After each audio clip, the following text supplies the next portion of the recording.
పహల్గామ్ ఉగ్రవాద దాడికి 15 రోజుల్లోనే భారత్ బదులిచ్చింది.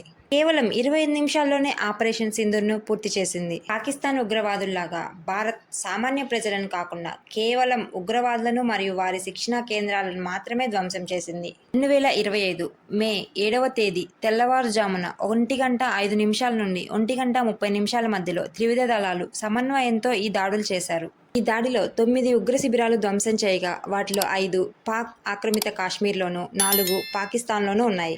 అత్యాధునికమైన క్షిపణులు, ఆత్మాహుతి డ్రోనులు, రైఫిల్ యుద్ధ విమానాలతో ఈ దాడి చేశారు. ఈ దాడిలో జైషే మహ్మద్, లష్కరే తోయిబా, హిజ్బుల్ ముజాహిద్దీన్ల ప్రధాన స్థావరాలు ధ్వంసమయ్యాయి.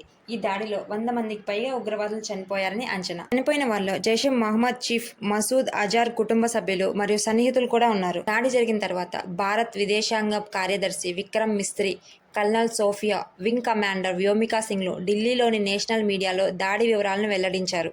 ఎంత వ్యూహాత్మకంగా జరిగిన ఈ దాడి గురించి మీరేమనుకుంటున్నారు?